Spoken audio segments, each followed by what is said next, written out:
ইয়াস আলুনাকা আনিল আনফাল, তারা আপনাকে যুদ্ধলব্ধ সম্পদ সম্পর্কে প্রশ্ন করে। ইয়াস আলুনাকা, প্রশ্ন করে তারা আপনাকে, আনিল আনফাল, যুদ্ধলব্ধ সম্পদ হতে, সম্পদ সম্পর্কে। কুল, আপনি বলেন, আল আনফাল লিল্লাহে, যুদ্ধলব্ধ সম্পদ আল্লাহর, আর রাসূল এবং তার রাসূলের।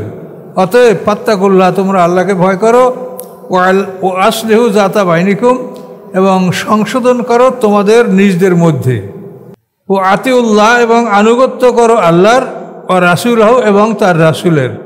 ইন কুনতুম মুমিনিন, যদি তোমরা মুমিন হয়ে থাকো। ইন্নামাল মুমিনুনা আল্লাযীনা ইযা যুকিরাল্লাহু ওয়াজিলাত কুলুবুহুম।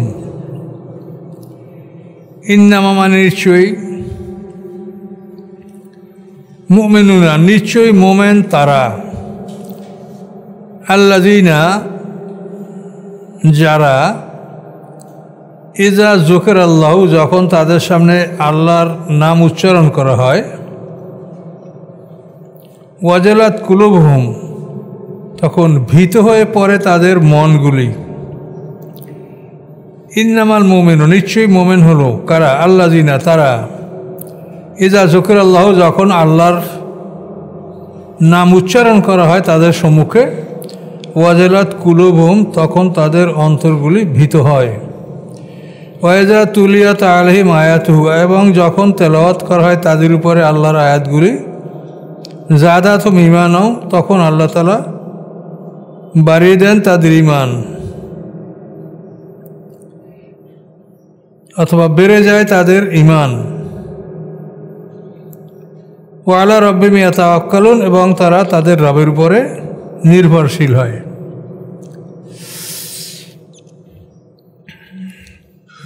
তো এই কুলুব, কলব অন্তঃকরণ, হৃদয়, আর সুদূর সদরুন হলো বক্ষস্থল। তো এখন এই বর্তমানে একটা বিতর্ক হয়েছে যে এই কলবটা এটা নাকি মাথায়, একদল ডাক্তাররা বলেন যে এটা নাকি মাথায় কলব, কিন্তু কথাটা ঠিক না। কোরআনে যেটা মুহকাম অর্থাৎ স্পষ্ট আয়াতে যেটা বলা আছে আমরা তার বিপক্ষে কখনো অবস্থান নিতে পারি না। কোরআন পাকের সূরায় সম্ভবত হজের মধ্যে আল্লাহ বলছেন, ফাইন্নাহা লা তা'মাল আবসারু ওয়ালাকিন তা'মাল কুলুবুল্লাতী ফিস সুদূর। ইয়াতে আল্লাহ বলছেন নিশ্চয়ই তারা চোখের অন্ধ নয়, লা তা'মাল আবসার, আমামানি অন্ধ, লা তা'মাল আবসার তারা চোখের অন্ধ নয়, তা'মাল কুলুব হৃদয়ের অন্ধ, আল্লাতী ফিস সুদূর যে হৃদয় তাদের বক্ষস্থলে। এর মধ্যে কোনো অস্পষ্টতা আছে? এখন যদি আমরা একটা মাথা, আমরা বারবার বলছি মানুষের মাথা এটা হলো মানে আমাদের এই যে দেহ, এই দেহের ইঞ্জিন হেডকোয়ার্টার হলো এই মাথা, ইঞ্জিন রুম, এটা খুব প্রোটেক্টেড করে এখানে ইঞ্জিন রুম, সব কিছু এখান থেকে ইউনিটে সরবরাহ হয়।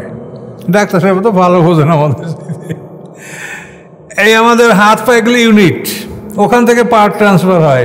হৃদয়টাও একটা ইউনিট, ওখান থেকে পাওয়ার ট্রান্সফার হয়। কিন্তু মাথায় কলব এটা না। এখন তারা আর একটা যুক্তি দিচ্ছেন যে কলব এটা তো অপারেশন করে প্রতিস্থাপনও করা যায়, তাহলে সে সময় কলবের ফাংশন কিভাবে হবে? তো এ কথাটাও খুব সহজ। তার কারণ মানুষের দেহে তো দুইটা অংশ, একটা অংশ ভিজিবল বা এই যে ফিজিক্যাল, যেটা আমরা পানি মাটি আগুন বাতাস পদার্থের দেহ, এটা হলো আমাদের মানে আমরা দেখতে পাই, ধরা ছোঁয়া, আমাদের আমরা সব কিছু করতে পারি। কিন্তু দেহের যে প্রধান অংশ সেটা হলো নফসে মুতমাইন্না, নফসে আম্মারা, নফসে লাওয়ামা, রূহ, এই 4টা। তো এই 4টা এবং পানি মাটি আগুন, এই 8টা মিলে আমরা মানুষ। তো এখন আমাদের এই দেহটা যেটাকে নিয়ে আমরা ঘোরাফেরা করি, এটার সাথে কিন্তু ওই 4টা গুরুত্বপূর্ণ বেশি, কেন ওই 4টা বের হয়ে গেলে আমাদের মৌয়াত হয়ে যায়। ওই 4টা 3টা ঘুমের মধ্যে বের হয়, তখন আমরা ঘুমিয়ে পড়ি, কিন্তু রুহটা এটা বের হয় না, এবং রুহুর কোনো ব্যাখ্যাও নাই। আর ওই 3টারও ব্যাখ্যা আমরা ভালো বুঝি না, শুধু এতটুকু যে ওটাকে আল্লাহ বলেন ফুজুর এবং তাকওয়া। নফসে মুতমাইন্না এবং লাওয়ামাকে বলছেন তাকওয়া, নফসে আম্মারাকে বলেছেন ফুজুর। তো এখন এই যে দেহের যে অংশটা, এটা তো আল্লাহ সৃষ্টি করছেন, কিন্তু এখানে মানুষেরও কিন্তু অধিকার আছে।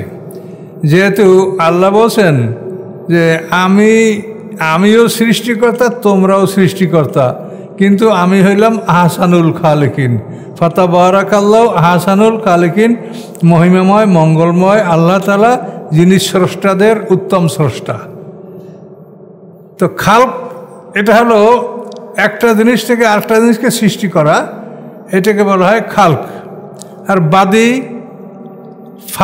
ফাতারা, বাদিয়া এর অর্থ অরিজিনেটর, মানে মৌলিকভাবে এই জিনিসটাকে মানে অস্তিত্ব নাই তার থেকে অস্তিত্ব নিয়ে আসা। তো এইটা বোঝানোর জন্য আরবি শব্দ ফাতিরিস সামাওয়াতির আরদ, বাদিউস সামাওয়াতির আরদ এই শব্দ ব্যবহার করা হয়। আর খালাকা এটা মানে পদার্থ একটা ছিল, তার থেকে তাকে রূপান্তর করা হয়েছে। যেমন এই পৃথিবীটা এখন আমরা যেভাবে আছি, এটা এই অবস্থায় ছিল না, এটা ছিল একটা মানে একটা ফ্যানার আকৃতিতে পানির উপরে, এইটার থেকে রূপান্তর করে এই পৃথিবীটা তৈরি করা হয়েছে। আর আকাশটা ছিল একটা গ্যাসীয় পদার্থ বা নেবুলা, ওটা থেকে আল্লাহ তাআলা শক্ত কঠিন 7টা আসমান সৃষ্টি করছেন। তো এই জন্য এগুলাকে খালাকাস সামাওয়াতে আল আরদ বলা হয়েছে। আবার বাদিউস সামাওয়াতেও বলা হয়েছে, যেহেতু এটা পদার্থ থেকে সৃষ্টি করেছে, কিন্তু তার আগে যে পদার্থটা সৃষ্টি করা হলো এটা তো আল্লাহ নিজে এটা অস্তিত্ব দিয়েছেন, মানে অস্তিত্বহীন কিছুই নাই, তার মধ্যে থেকে আল্লাহ তাআলা এটার আদি স্রষ্টা তিনি হয়েছেন। কাজেই বাদি এবং ফাতির এখানে কিন্তু আমাদের কোনো হাত নাই। এটা খালক, এইটা আপনার এটা খালক, এটা কাঠ থেকে টেবিল, এই লোহার থেকে এটা করেছে, একটা থেকে আরেকটা বানানো। তো এগুলি একটা থেকে আরেকটা বানানো, এখানে কিন্তু মানুষেরও অধিকার থাকে এবং জ্ঞানীদের এখানে অনেক কর্তৃত্ব থাকে। তো এখন যদি হৃৎপিণ্ড যদি প্রতিস্থাপন করা যায়, তাহলে প্রতিস্থাপন করার পরে হৃৎপিণ্ডের যে ফাংশন, সে আদার্স ফাংশনগুলি যদি সে করে, তাহলে আপনার জ্ঞান বুদ্ধির ফাংশনটা সে করবে না কেন বলেন? এটা দিয়ে মানুষকে বোঝান যে হৃৎপিণ্ড ট্রান্সফার করা যায়, তাহলে তখন কেমন হবে? একটা হৃৎপিণ্ড যদি আপনি প্রতিস্থাপন করেন, সেটা যদি আপনার অন্য সব ব্লাড সার্কুলেশন, অন্য যার ফাংশন আছে সেটা যদি করতে পারে, তাহলে বাকিটা করতে পারবে না কেন? সবই করবে। কাজে এই জন্য যেটা স্পষ্ট কোরআনে আছে সেটার বিপরীতে আমরা কখনোই অবস্থান নিতে পারবো না। পরিষ্কার করে এবারে ফাইন্না লা তা'মাল আবসার, এরা চোখের অন্ধ নয়, বাসারুন মানে দৃষ্টি, চোখ, এরা চোখের অন্ধ নয়। ওয়ালাকিন তা'মাল কুলুবুল্লাতী ফিস সুদূর, বরং তারা হৃদয়ের অন্ধ, যে হৃদয়টা বক্ষস্থলে। এটা আপনি কি আর নাড়াবেন? এটা তো নাড়াবার, এটা তো মহকামায়াতে এগুলো মানে যেটার কোনো মানে অস্পষ্ট কিছু নাই, যেটা সবাই শুনলেই বুঝতে পারবে। ডাক্তারের যে জ্ঞান সেটা তার একটা বিশেষ জ্ঞান, সেটা তো আমরা বলি না যে সেখানে আমাদের কোনো দখল আছে। আমাদের কাছে কোরআনে যেগুলো স্পষ্ট আছে, আর সাধারণ মানুষ যাতে বোঝে। এই যে ভাই আমাকে যে বইটা দিছে, এই বইটা পড়ে আর সাধারণ মানুষ কিছু বুঝবে বলেন?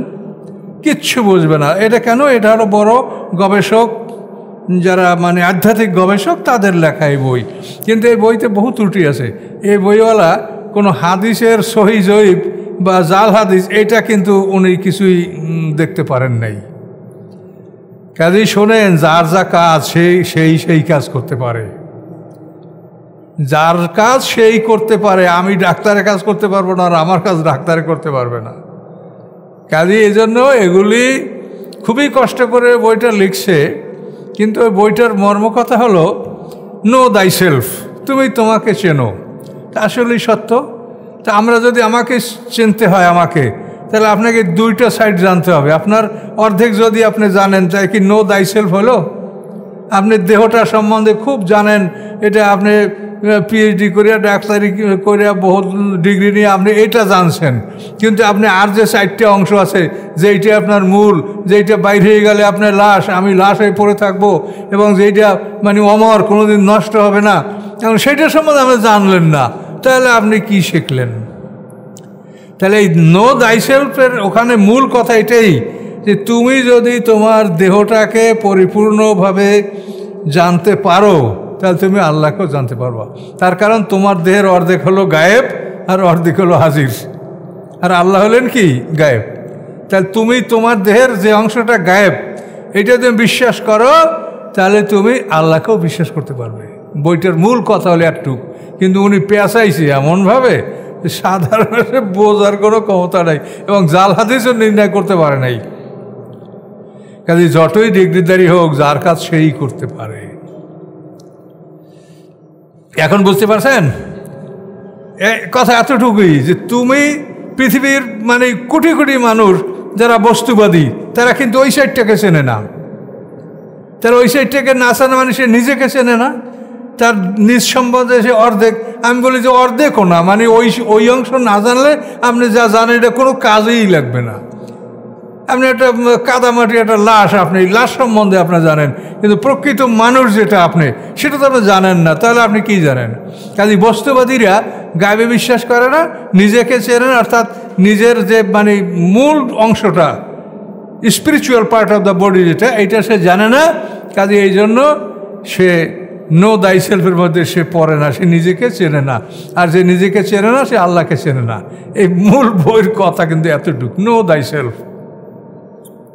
বিষয়টা বুঝতে পারছেন? আপনি যদি ওই সাইডটা জিনিস না জানেন তা আপনি আপনাকে চিনলেন?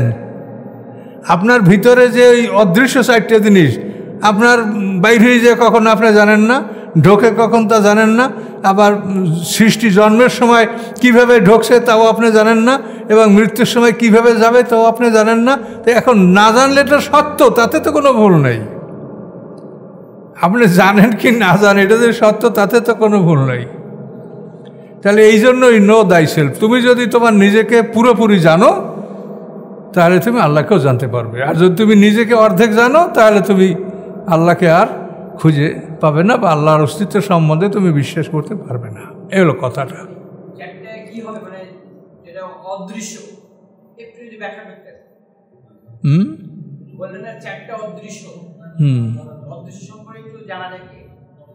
না, এটা তো যে জানা এই পর্যন্ত জানতে পারেন।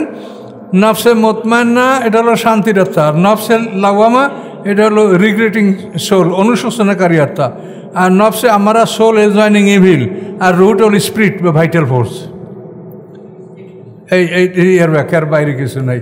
আল্লাহ এটাকে বলছেন ফুজুর, আল্লামাহা ফুজুরা ও তাকোহা, ফুজুর এবং তাকোয়া। তাহলে এই তাকওয়ার দিক কিন্তু দুইটা, ডবল ইঞ্জিন। আর আপনার শয়তানের দিকে এক সিঙ্গেল ইঞ্জিন। এর কারণ হলো কি যে সিরাতাল মুস্তাকিম রাস্তাটা ঊর্ধ্বগামী, তো উপরে উঠতে হলে ডবল ইঞ্জিনই লাগে, আর নিচের নামতে এক ইঞ্জিনই যথেষ্ট। তো নফসে আম্মারাও হলো নিচের দিকে টানে, আর নফসে মুতমাইন্না এবং লাওয়ামা এরা উপরে উঠাবে আপনাকে। তো উপরে উঠাইলে গাড়ি কিন্তু ওই ট্রেনে যে ডবল ইঞ্জিন ফিট করে থাকে, পাহাড়ে যখন উপরে ওঠে দুইটা ইঞ্জিন লাগে উপরে উঠতে, কিন্তু নিচে নামার সময় ইঞ্জিন বন্ধ করে রাখলেও নামে। এই জন্য মানে নফসে মুতমাইন্না এবং লাওয়ামা এই দুইটা হলো শান্তির আত্মা। এটা রিগ্রেটিং সোল, আর ওটা সোল অফ পিস, আর এটা হলো সোল এনজয়িং ইভিং, যে আত্মা আপনাকে পুনঃ পুনঃ খারাপের দিকে আদেশ করে। আর রুহটা হলো এটা একটা ফোর্স, ভাইটাল ফোর্স, এটার কোনো ব্যাখ্যা নাই। আল্লাহ বলছেন আমরে রব্বি, এটা আমার রবের আদেশ। এগুলো খুব গুরুত্বপূর্ণ কথা, সাধারণ লোককে এগুলো বোঝানো যাবে না।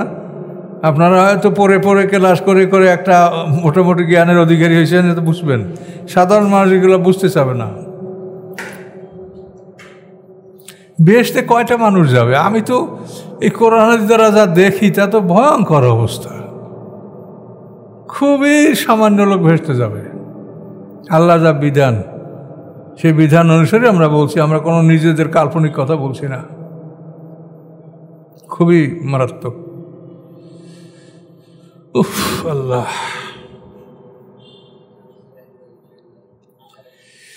তাহলে মোমেনদের বৈশিষ্ট্য হলো যে তাদের সামনে যখন আল্লাহর নামটা উচ্চারণ করা হয় তখন ওজেলাত কুলুবহুম, তাদের অন্তরটা ভীত হয়ে যায়। ওয়াইজা তুলিয়াত আলাইহিম আয়াতু, এবং যখন তেলাওয়াত করা হয় তাদের উপরে আল্লাহর আয়াতগুলি, জাদাতুহুম ঈমানা, তখন তাদের ঈমান বেড়ে যায়। ওয়ালা রব্বিহিম ইয়াতাওয়াক্কালুন, এবং তারা রবের উপরে নির্ভরশীল হয়। এটা কিন্তু তেলাওয়াতে, কেরাতে না, এটা তেলাওয়াতে। তুলিয়াত আলাইহিম, তেলাওয়াতে আপনার ঈমান বাড়বে। আপনি জানেন আকিমুসসালাহ, এটা তেলাওয়াত, অর্থ জানছেন আপনি, কি নামাজ কায়েম করো। এখন যদি আপনি শোনেন আতুজ জাকাত, আপনি জানছেন যে এর মধ্যে জাকাত দিতে বলা হয়েছে, তাহলে নামাজের উপর ঈমান ছিল, এখন জাকাতের সাথে ঈমান আসলো, তাহলে ঈমান বাড়লো। তাহলে অর্থ জানলে ঈমান বাড়বে, আর কেরাত শুনলে আপনি রহমত পাবেন। ওয়াইজা কুরিআল কুরআনু ফাসতামিউ লাহু ওয়া আনসিতু লাআল্লাকুম তুরহামুন। পরিষ্কার কোরআনের কথা, এর মধ্যে কোনো কিছু এমন নাই যেটা আপনাকে ব্যাখ্যা করে বুঝাতে হবে। কেরাতে পাবেন রহমত, আর তেলাওয়াতে আপনার ঈমান বাড়বে। ঈমান এবং তাওয়াক্কুল দুটোই, আল্লাহর উপরে আপনার রিলায়েন্স, নির্ভরশীলতা, এটা বাড়বে। আল্লাযীনা ইউকিমুনাস সালাতা, যারা, এবং ওই যে মোমেনের আরও ব্যাখ্যা বলা হচ্ছে, আল্লাযীনা ইউকিমুনাস সালাতা, যারা সালাত প্রতিষ্ঠা করে। নামাজ পড়ার প্রতিষ্ঠা করা কিন্তু এক না। পড়া মানে আপনি ইচ্ছে করলে পড়লেন, না ইচ্ছে না পড়লেন, আপনি যা ইচ্ছে তাই করলেন, যে পড়ে পড়বে, না পড়ে না পড়বে। আর প্রতিষ্ঠা মানে আপনি স্কুলের ছাত্র, আপনাকে নিয়মিত উপস্থিত হইতে হবে, অনুপস্থিত থাকলে কৈফিয়ত আপনাকে দিতে হবে। যেহেতু আপনি মুসলমান, আপনি নামাজ কেন পড়বেন না? একজন মোশেককে তো বলা হয় না তুমি নামাজ পড়ো, আপনি মোমেন, আপনাকে তো বলা হবে অবশ্যই।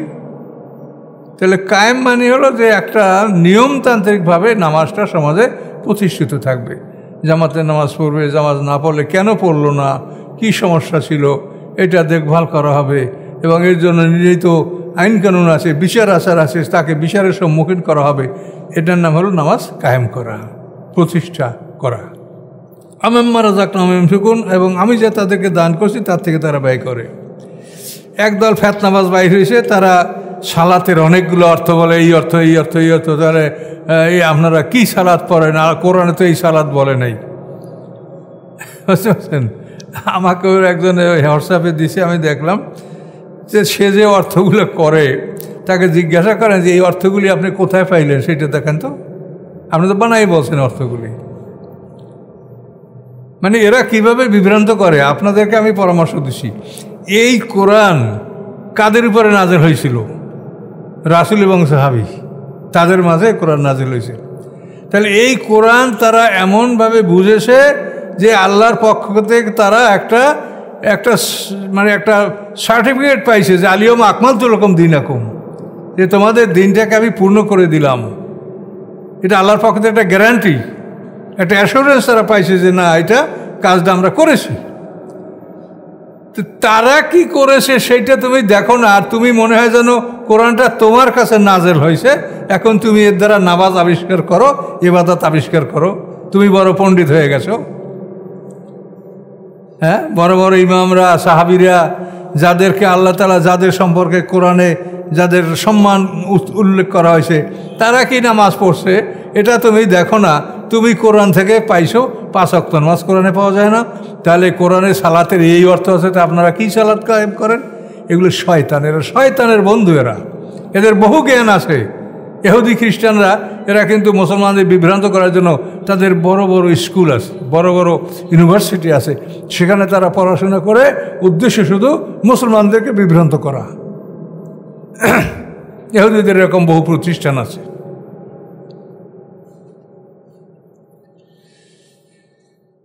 কিন্তু আমাদের হুজুরা তো নাক টেনে ঘুমায়, যা হাদিসে পাইছি আর কি, হাদিস।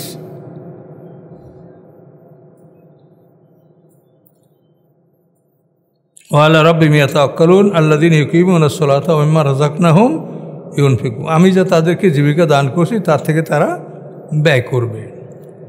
সম্পদ আল্লাহর পথে ব্যয় করতে হবে। আল্লাহর দিনকে জাগ্রত করার জন্য, দিনের শিক্ষার জন্য, দিনকে প্রতিষ্ঠা করার জন্য আপনাকে সম্পদ ব্যয় করতে হবে। উলাইকা হুমুল মুমিনুন হাক্কা, এই বৈশিষ্ট্য যদি পাওয়া যায় তাহলে তারা হবে প্রকৃত মোমেন। উলাইকা, এরা মানে কি? এই যে গুণগুলি বলা হলো, এই গুণের অধিকারী যারা, তারা হচ্ছে প্রকৃত মুমেন। লাহুম দারাজাতুন ইনদা রাব্বিহিম, তাদের জন্য রয়েছে স্তরসমূহ তাদের রবের নিকট। তার জন্য 8টা স্তরের কথা তো আমাদেরকে বলাই আছে। ওইগুলোর মধ্যেও আরও স্তরের মধ্যে আবার স্তর আছে। কারণ 1 নম্বরে যারা যাবে তাদের মধ্যেও সবাই সমান হবে না, তাদের মধ্যেও নবী রাসূলরা বিভিন্ন স্তরের আছে। 2 নম্বর বেহেশতে যারা যাবে, মানে প্রত্যেকটার মধ্যে স্তরে আবার স্তর আছে। কথা বলতে পারছেন? 8টা তো কমন স্তর, কিন্তু ওই 8টার মধ্যে আবার স্তরের মধ্যে স্তর আছে। একেবারে সবাই যে সমান বাড়িঘর পাবে তা না, প্রত্যেকটা মানুষই তার আমল অনুযায়ী সে তার বাড়িঘর পাবে। বুঝতে পারছেন? আমল অনুযায়ী সে তার বাড়িঘর পাবে। এই জন্য বলেছে দারাজাতুন ইনদা রাব্বিহিম, রবের নিকটে তাদের জন্য দারাজাত, অনেকগুলি স্তর, ও মাগফিরাতুন, এবং ক্ষমা। আল্লাহ ক্ষমা করবেন, এবং ক্ষমার জন্য আল্লাহ যেটা কমন ঘোষণা সেটা তো বলেই দিয়েছে যে তোমরা যদি গুনাহ কবিরা না করো তাহলে আমি তোমাদের ছোট ছোট পাপগুলি সব মাফ করে দেব।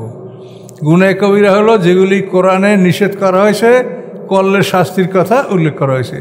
যেগুলি আদেশ করছে, বর্জন করলে শাস্তির কথা বলা হয়েছে, এগুলো হলো একেবারে অথেন্টিক গুনাহ কবিরা। আর কোরআনে এইভাবে যেগুলো উল্লেখ নাই সেগুলো গুনাহ, কিন্তু গুনাহ কবিরা নয়।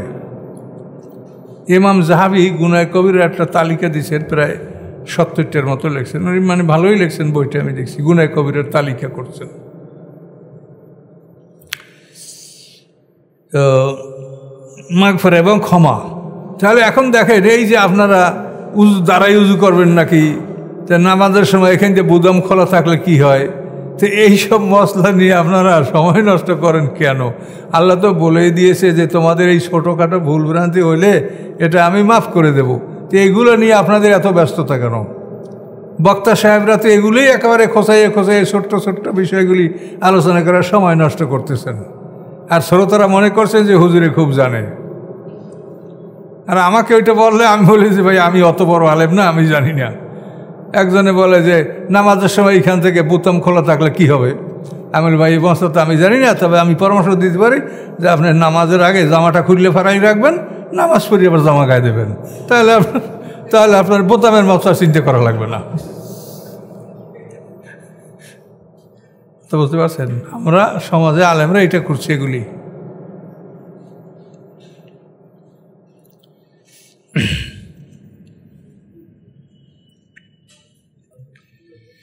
লাহুম দারাজাতুন ইনদা রাব্বিহিম ওয়া মাগফিরাহ, এবং ক্ষমা, ও রিজকুন কারীম, এবং তাদের জন্য রয়েছে সম্মানিত জীবিকা। হ্যাঁ, তবে বোতামের একটা মশলা আপনাদেরকে বলতে হচ্ছে, সেটা হলো এই যে আরবে কখনো অবস্থাটা এমন ছিল যে একজন একটা জামা আছে কিন্তু তার নিচে পরার ইজার বা লুঙ্গি এটা নাই। এরকম অবস্থা যদি কারো হয় যে একটা জামা আছে আর কিছু নাই, সেই জামাটাই পরা, তখন এই জামায় যদি বোতাম খোলা থাকে তাহলে তো রুকুর সময় তার সতর দেখার মতো একটা সময় অবস্থা সৃষ্টি হতে পারে। এইরকম অবস্থা যদি হয় তো সেক্ষেত্রে এই জায়গাটা এমনভাবে আটকানো থাকবে যাতে নামাজে রুকু করার সময় বা নামাজে আপনার বিভিন্ন মুভমেন্টের সময় যাতে আপনার সতর খোলা না হয়, না যায়। এটা কিন্তু আমরা আল্লাহ আমাদেরকে যে পজিশনে রাখছে এতে বোতামের মস্তার কোনো প্রয়োজন নাই।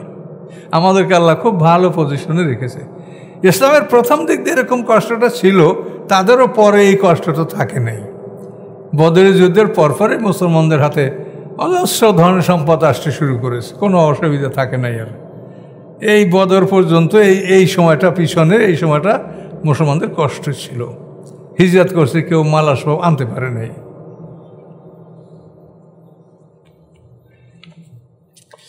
আল্লাহ বলেন কামা আখরাজাকা রাব্বুকা মিন বাইতিকা বিল হক ওয়া ইন্না ফারিকাম মিনাল মুমিনিনা লাকারিহুন।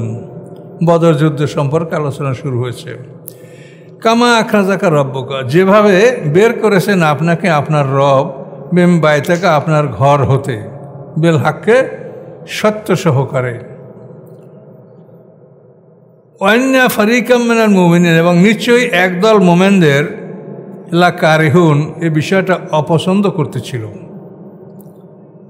তারা এই বের হওয়াটা আল্লাহ রসুলের মনে প্রাণে মেনে নিতে পারছিল না। এই জন্যই মুসলমানের সংখ্যা তো ও সময় একেবারে কম ছিল না, কিন্তু 313 জন হুজুরের সাথে রওনা করলেন। অন্তত 1000-2000 লোক তো 3000 পরিমাণ মুসলমান প্রায় ও সময়ও ছিল।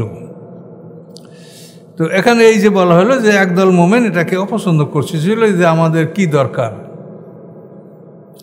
আল্লাহ বলেন ইউজাদিলুনাকা, তারা আপনার সাথে জেদাল মানে তর্ক বিতর্ক করা, তারা আপনার সাথে তর্ক বিতর্ক করতেছিল ফিল হাক্কে, সত্যের বিষয়ে, যে এখানে একটা সত্যকে প্রতিষ্ঠা করব। আল্লাহ বলছেন যে আমার উদ্দেশ্য আমি এটা সত্য প্রতিষ্ঠা করব। এই সত্যের ব্যাপারে তারা আপনার সাথে তর্কে বিতর্কে লিপ্ত হচ্ছিল। বাদামা তাবাইয়ানা, ইয়া স্পষ্ট হয়ে যাওয়ার পরে যে আমি সত্যকে প্রতিষ্ঠা করার জন্য এটা আমি আদেশ দিয়েছি বা আপনি ঘর থেকে বের হয়েছেন, এটা স্পষ্ট হয়ে যাওয়ার পরে কান্নামা ইউসাকুনা, মনে হয় যেন তাদেরকে তাড়িয়ে নেওয়া হচ্ছিল এলাল মাউত, মৃত্যুর দিকে। সাকা মানে পশু দিকে তাড়ানো হয়, সাকা শব্দ মনে হয় তাদেরকে তাড়িয়ে নেওয়া হচ্ছিল মৃত্যুর দিকে। অহম ইয়ানজুরুন, এবং তারা যেন মৃত্যুকে দেখতে পাচ্ছে যে আমরা সামনে মৃত্যুর দিকে যাচ্ছি, এরকম তাদের মনে হচ্ছিল একদল মোমেনের।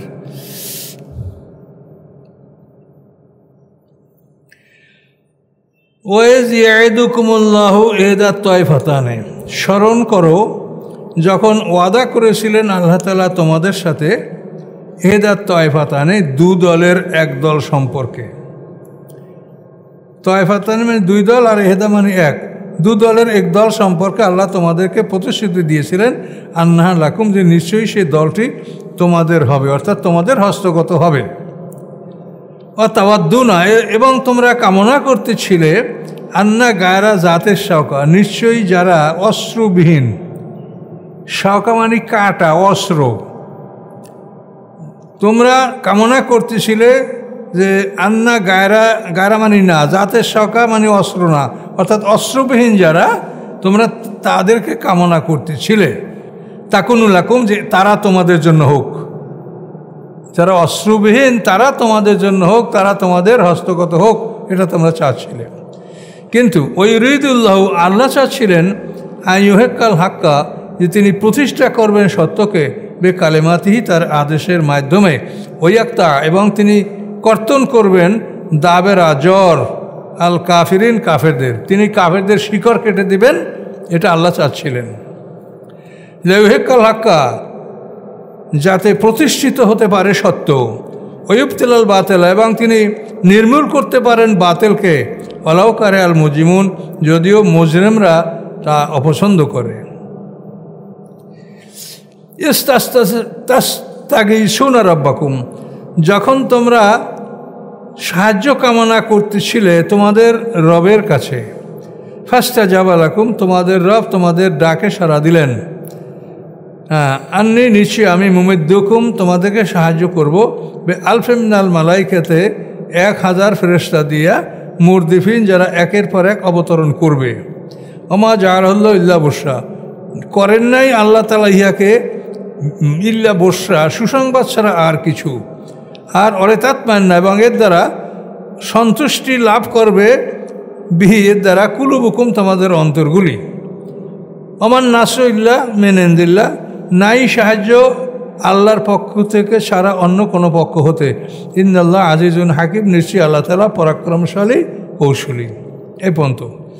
এখন এর মধ্যে অনেক কথা আছে। এটা বদরের যুদ্ধ।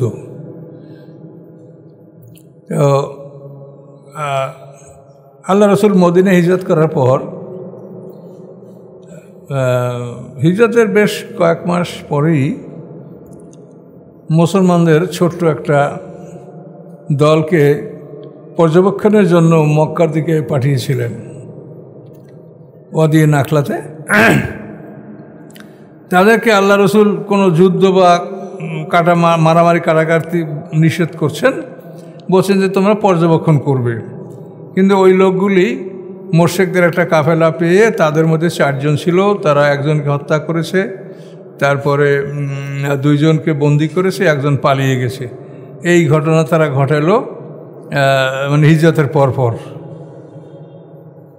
তো এই ঘটনা পরে মক্কার কুরাইশরা খুব ক্ষিপ্ত হয়ে গেল যে মুহাম্মদ সাল্লাল্লাহু আলাইহি ওয়াসাল্লাম আমাদের একেবারে ঘরে, ওয়াদিয়ে নাখলা এটা কাছে, মানে 5-7 কিলো মাত্র দূরে মক্কা শহর থেকে, এইখানে এসে আমাদের লোকজন মারলো, বন্দি করে নিয়ে গেল। তাহলে এখন কি হবে? তাহলে এই মদিনার রাষ্ট্রটা যদি টিকে থাকে তাহলে আমাদের বাঁচার কোনো উপায় নাই, কাজে এই রাষ্ট্রটাকে ধ্বংস করতেই হবে। এই জন্য তারা পরামর্শে বসে তারা সিদ্ধান্ত নিল যে আমরা এবার আবু সুফিয়ানের নেতৃত্বে আমাদের বাণিজ্য কাফেলা সিরিয়ায় যাবে। অন্তত এই বাণিজ্য কাফেলাটার যে মূলধন অন্তত 50,000 স্বর্ণ মুদ্রার মূলধন। আরবে তখন 100 লোক ছিল যারা কেন্তারের মালিক। 40 দিরহামে 1 আউকিয়া, 12,000 আউকিয়ায় 1 কেন্তার। 40 দিরহামে 1 আউকিয়া, 12,000 আউকিয়ায় 1 কেন্তার। এই কেন্তারের মালিক ছিল আরবে তখন 100 লোক। তো এদের সম্মিলিত পুঁজি এটা নিয়ে এক একজনের নেতৃত্বে এরা সিরিয়ায় পাঠাইতো। এই আবু সুফিয়ান যে সিরিয়ায় গেছিল তার সাথে লোক ছিল 40 জন, উট ছিল 300টা, মালামাল নিয়ে গেছে, আবার মালামাল সেখান থেকে নিয়ে আসবে। তো এবার তারা পরামর্শ করলো যে এবারে আমরা এই যে সিরিয়া গেলে আমাদের যে লাভ হবে এই লভ্যাংশটা আমরা নিব না, এটা দিয়ে অস্ত্র কেনা হবে এবং সেই অস্ত্র দ্বারা আমরা মদিনা আক্রমণ করব এবং মদিনা শহরটাকে আমাদের ধ্বংস করতেই হবে। এটা না ধ্বংস করলে আমরা কোনোভাবে আমাদের অস্তিত্ব টিকবে না, আমরা ব্যবসা বাণিজ্য করতে পারবো না। তার কারণ এই মক্কা থেকে মদিনা হলো 500 কিলোমিটার উত্তর দিকে। এখন এর মাঝখানে হলো বদর, এখানে এই বদর, এখান থেকে 350 কিলোমিটার বদর, আর এখান থেকে এইখানে মদিনা একটু এই সাইড এরকম, এখান থেকে 150 কিলোমিটার বদর, 350, 150, 500 এই বদর।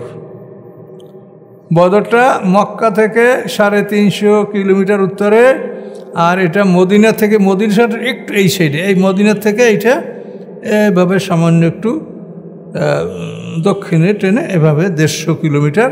এখানে বদর একটা উন্মুক্ত জায়গা, খোলা জায়গা, চতুর্দিকে পাহাড়ে ঘেরা, মাঝখানে কিছু পানি আছে, ঝর্ণার আছে এবং মোটামুটি এটা পোতাশ্রয়, মানে এখানে যারা জার্নি করে তাদের জন্য এখানে বিশ্রাম বা একটু সময় নেওয়া, এটা এটা এটা একটা পোতাশ্রয়ের মতো। তো এখন এই বদর জায়গাটা এটা কাদের দখলে থাকবে? এখন মক্কার লোকেদের দাবি যে এটা আমাদের দখল থাকবে, আর আল্লাহ রসুল তো ওভাবে কোনো দাবি না করে তিনি আল্লাহর হুকুম মতো অগ্রসর হচ্ছেন।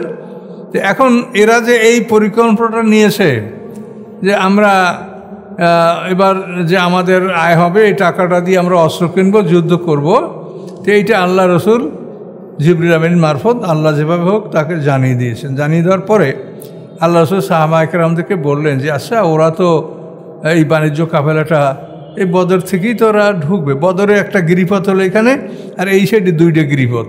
এই একটা গিরিপথ এই মদিনার রাস্তায়, আর একটা সিরিয়ার রাস্তায়। তো এইটা মদিনার দিকে, এটা সিরিয়ার, 2টা গিরিপথ, এর দিকে একটা গিরিপথ। তো আল্লাহ রসুল সাহাবাদেরকে বললেন যে ওরা এখান থেকে অস্ত্র শস্ত্র নিয়ে যাবে, যদি আমরা এখানে ওই কাফেলাটা আটকাই দিতে পারি তাহলে যুদ্ধের ঝুঁকিটা এখানে আমাদের জন্য সমাপ্ত হয়ে যায়। তখন সাহাবীরা যারা খুশি তারাই রওনা করলেন, কোনো অর্ডার না বাসে আপনা, তাদের 313টা লোক রওনা করেছিলেন। তো এই লোকগুলি মদিনা থেকে কিছু দূর অগ্রসর হওয়ার পরে আল্লাহ রসুল জানতে পারলেন যে আসলে 2 দিক থেকে 2টা দল আসতেছে। মক্কা থেকে মক্কা থেকে আবু জাহেলের একটা বাহিনী আসতেছে এদিক থেকে, আর সিরিয়ার থেকে আবু সুফিয়ান, মুআবিয়ার পিতা আবু সুফিয়ান ইবনে হরব ইবনে উমাইয়া এদিক থেকে আসতেছে। কাজেই এই 2টা দল 2 দিক থেকে আসতেছে। কাজেই এই 2টা দলের যে কোনো একটা দল, যেহেতু তয়ফাতে দুইটা দলের একটা দল, তো আল্লাহ জানাচ্ছেন যে দুই দিক থেকে দুইটা দল আসতেছে, আপনি যে কোনো একটা দল আপনার হস্তগত হবে, আপনি তাদের সাথে যা ইচ্ছে তাই করতে পারবেন। তো এইটা সাহাবায়ে কেরামদেরকে বলা হলো। বলার পরে এখন তাদের মনের ইচ্ছা যে এদিক থেকে যারা আসছে তারা তো যুদ্ধের জন্য প্রস্তুত হয়ে আসতেছে, আর এদিক থেকে যাচ্ছে বাণিজ্য কাফেলা, তো এখন আমাদের সাথে যেন বাণিজ্য কাফেলাটার দেখা। এই জন্য গায়রুস জাতির শৌকা, কাঁটাবিহীন অস্ত্রবিহীন যারা, তারা হলো বাণিজ্য কাফেলা, এটা যেন আমাদের হস্তগত হয়। তো এভাবে আল্লাহ রসুল অন্তত 40 মাইল যখন অগ্রসর হলেন, তো এই 40 মাইল অগ্রসর হওয়ার পরে আল্লাহ রসুল সাহাবায়ে কেরামদের মধ্যে থেকে একজনকে গুপ্তচর পাঠাইলেন, আব্দুল্লাহ ইবনে আরিকাতকে, যে তুমি কাফেলা সম্পর্কে খবর নাও। তো এই খবর নেওয়ার জন্য পাঠানোর পরে ওই গুপ্তচর আব্দুল্লাহ ইবনে আরিকাত, এই আব্দুল্লাহ ইবনে আরিকাত কিন্তু ওই যে হিজরতের সময় যে আবু বকর সিদ্দিক যার কাছে উট রেখেছিলেন, কিন্তু সেই সাহাবী, তখন তো তিনি মুসলমান হন নেই। তো উনি ওখানে খবর নিয়ে কাফেলার খবর নিলেন। তো উনি বললেন যে কাফেলা চলে গেছে মদিনা, এই যে বদরে না ঢুকে আবু সুফিয়ান পশ্চিম দিক থেকে লোহিত সাগরের তীরবর্তী এলাকায় ঘুরে চলে গেছে, নাই এখানে। তো এই রাহা নামক জায়গায় আল্লাহ রসুলের দূত এই খবর আল্লাহ রসুলকে দিলেন। দেওয়ার পরে এখন সাহাবায়ে কেরামদেরকে আল্লাহ রসুল বিষয়টা বুঝিয়ে বললেন যে আল্লাহ তাআলা দুটো দলের একটা দল আমাদেরকে দিবেন, আমাদের হস্তগত হবে, এখন আমরা অগ্রসর হই, তারপর দেখা যাবে কি হবে। কিন্তু সাহাবীদের মনে যে যাদের কাছে অস্ত্র নেই তারা যেন আমাদের হস্তগত হয়, এই চিন্তা ভাবনা নিয়ে তারা অগ্রসর হচ্ছিলেন। তো এভাবে মুসলমানরা তো বদর দিকে অগ্রসর হচ্ছে, আর মক্কা থেকে কুরাইশরা আবু জাহেলের বাহিনী তারা ওই বদর দিকে অগ্রসর হচ্ছে। তো এখন এই দুইটা দল দুই দিক থেকে আসে কিভাবে দেখেন। আবু সুফিয়ান যখন বদরের মুখোমুখি আসছে তখন সে সরাসরি বদরে ঢুকে নাই, সে পরীক্ষা করছে নিজে একা, কাফেলা পিছনে নিজে একা এসে এখন ওই বদর প্রান্তে দেখে যে এখানে মদিনার কোনো উট বা মানুষ আসা যাওয়া করছে কিনা। হঠাৎ করে উটের পায়খানা দেখতে পাইয়া সেই উটের পায়খানা সে অনুসন্ধান করলো, উটের পায়খানা ভেঙে তার মধ্যে মদিনার খেজুরের আটি পাওয়া গেল। তখন সে নিশ্চিত হয়ে গেল যে এখানে মদিনার লোক আসছে।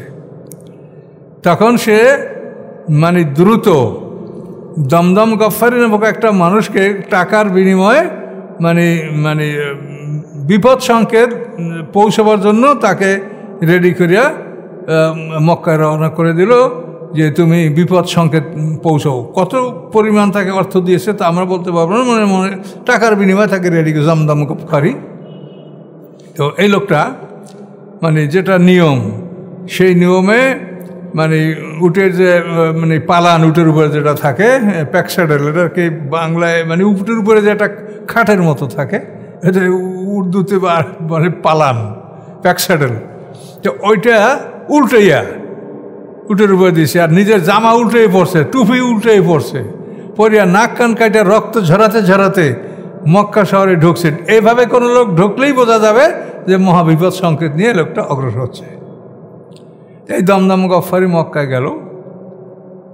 এখন মক্কাবাসীদের প্রস্তুতি, এদিকে বদরের যে দিন, এটা তো 17 রমজান বদর সংগঠিত হয়েছিল। তো এই 3 দিন আগে রাসূল সাল্লাল্লাহু আলাইহি সাল্লামের যে চাচা আব্বাস রাদিয়াল্লাহু তাআলা আনহু, তার বোন আতেকা মানে রাসূল সাল্লাল্লাহু আলাইহি সাল্লামের ফুফু আব্দুল মুত্তালিবের কন্যা, এই মুত্তালিবের কন্যা আতেকা সে একটা স্বপ্ন দেখছে। তো স্বপ্ন দেখে যে একটা লোক উটে সওয়ার হইয়া আসতেছে মক্কার দিকে।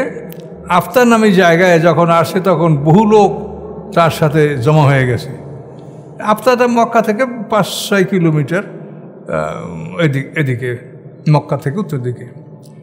তো ওইখানে বহু লোক তার সাথে জমা হয়ে গেছে এবং এই লোকটাই চিৎকার করে করে বলছে যে তোমরা বৌদ্ধভূমিতে 3 দিনের মধ্যে তোমরা তোমাদের বৌদ্ধভূমিতে রওনা করো। বৌদ্ধভূমি বোঝেন তো, যেখানে তোমাদের স্ল্যাটারিং করা হবে, তোমাদের কাটা হবে, বৌদ্ধভূমিতে তোমরা সমবেত হও। তো এইখানে বসে চিৎকার করে ও লোকটা বলছে, বহু লোক তার সাথে, এবং এই লোকটা কাবাগার দিয়ে অগ্রসর আসার পরে হঠাৎ করে এই লোকটা তাকে কাবাগারের ছাদে উঠে গেছে উৎসাহ। কি আশ্চর্য! ওইখানে বসে চিৎকার করে বলছে, বহু লোক তার আশপাশে জমা হয়ে গেছে, চিৎকার করে বলছে যে 3 দিনের মধ্যে, হে বিশ্বাসঘাতকেরা, 3 দিনের মধ্যে তোমাদের বৌদ্ধভূমিতে যাওয়ার জন্য তোমরা প্রস্তুত হও। এরপরে কাবাঘাট থেকে নামিয়া ওই লোকটা ওই উটের উপরে সরস আবু কয়বাস পাহাড়ের উপরে উঠে গেছে। উঠে এসে এইখানে ওই একই চিৎকার করে বলছে যে 3 দিন, হে বিশ্বাসঘাতকেরা, 3 দিনের মধ্যে তোমরা বৌদ্ধভূমিতে রওনা করার জন্য প্রস্তুত হও। এবং ওইখান থেকে সে একটা বড় পাথরের টুকরা ফেলে দিয়েছে। সেই পাথরের টুকরা গড়াতে গড়াতে যখন মাটিতে পড়েছে, সেটা খণ্ড বিখণ্ড হয়ে গেছে এবং টুকরা টুকরা হইয়া এই আরবের প্রত্যেক নেতাদের বাড়ি এক একটা পাথরের টুকরা ঢুকেছে। এই স্বপ্ন দেখে আতেকা আশ্চর্য হয়ে গেল যে কী স্বপ্ন। তার ওর ভাই আব্বাস রাদিয়াল্লাহু তাআলা, রাসূলের ছোটো চাচা আব্বাস রাদিয়াল্লাহু তাআলা আনহু, তার কাছে বলছে, ভাই আমার ভয় হচ্ছে যে তোমাদের জাতির উপরে কোনো বিপদ আসতে পারে, আমি এরকম একটা ভয়ঙ্কর স্বপ্ন দেখেছি। এই যেটা বললো এটাই সে ভাইকে বললো। তো আব্বাস রাদিয়াল্লাহু বললেন যে তুমি বোন এটা কাউকে বলো না। তো আব্বাস রাদিয়াল্লাহু তাআলা আনহুভাবে তার বন্ধু ছিল উতবা বিন রবিয়ার ছেলে ওলিদ ইবনে উতবা, এ ছিল আব্বাস রাদিয়াল্লাহু বন্ধু। বন্ধুর কাছে বলছে যে বন্ধু, আমার বোন এরকম একটা স্বপ্ন দেখছে, কী ব্যাপার? তার বন্ধুকে বলছে তুমি কাউকে বলিও না, কিন্তু ও তার বাবার কাছে বলছে ওলিদ হলো বড় নেতা। এখন ওলিদের কাছে যখন এটা বলছে, তখন ওলিদের কাছ থেকে শুনছে আবু জাহেল। শোনার পরে এখন সবাই শুনে ফেলাইছে। এখন পরের দিন আব্বাস আজম বলেন যে আমি সকালে কাবাঘর তওয়াফ করার জন্য আসছি, কাবাঘর তওয়াফ শুরু করছি। তখন আবু জাহেল আমাকে বলে যে আবুল ফজল, তুমি তওয়াফ সেরে আমাদের কাছে আসো। ফজল ইবনে আব্বাস, ওই ওনার ছেলের নাম ছিল ফজল, এই জন্য আবুল ফজল বলা হতো। তো আব্বাস আজম বলে যে আমি কাবাঘর তওয়াফ করার পরে ওদের কাছে গেলাম, সব নেতারা সেখানে বসা। তখন আবু জাহেল বলল যে শোনো, তোমাদের মধ্যে তোমরা বনি মুত্তালিব, তোমাদের মধ্যে একজন নবী আসছে, এই নবীতে তোমার মন ভরে না, এর ফলে তোমাদের মহিলা নবীর প্রয়োজন। তোমাদের মধ্যে মহিলা নবীর আবির্ভাব হয়েছে, 3 দিন পর কী হয় দেখবো, যদি না হয়, কিছু যদি না দেখতে পাই, তাহলে লিখে দেবো যে বনি মুত্তালিবের মতো মিথ্যাবাদী আরব সমাজে কুরাইশ বংশে আর কেউ নাই। এরাও কুরাইশ, এই আবু জাহেলও কুরাইশ, এরা আবু জাহেল হলো আবদেদার বংশের লোক, কুরাইশ, আব্দে মান্নাফ আবদেদার, ওইখান থেকে এরা বিভক্ত হয়েছে। তো এখন আব্বাস কি বলবেন, যে আমার বোনের স্বপ্ন দেখেছে, এছাড়া তো আর কিছু না। তারপর ওই রকম করার কথা বলল, কিন্তু এর মধ্যেই দেখা গেল যে 3 দিন পরে ওই লোকটা ওই রকম আইসিয়া যখন ওইরকম চিৎকার করতে লাগলো আফতায়, কাবাগরে, তারপর আবু কুবাইস পাহাড়ে, তখন এরা সবাই তো সে বলল আইসিয়া ওই যে জমজম গফফারি, এটা না জমজম গফফারি যেটা আসে, ও আইসা বলল কি লাতিমা, মানে তোমাদের বাণিজ্য কাফেলা, এই বাণিজ্য কাফেলা মোহাম্মদ সাল্লাম আক্রমণ করেছে, মোহাম্মদ সাল্লাম তার ওকে আক্রমণ করে, তুমি বের হও। তখন এই শূন্য ওরা সব সম্পদ ওখানে ওদের, তো ওরা সবাই রওনা হলো এবং ওরা যুদ্ধের উদ্দেশ্যে এই কিন্তু মক্কা থেকে ওরা রওনা হলো। তো এখান থেকে আমরা আগামীকাল ইনশাল্লাহ আলোচনা করব, অনেক কথা তো। আস্তাগফিরুল্লাহ আল্লাযী লা ইলাহা ইল্লা হুয়াল হাইয়ুল কাইয়্যুম।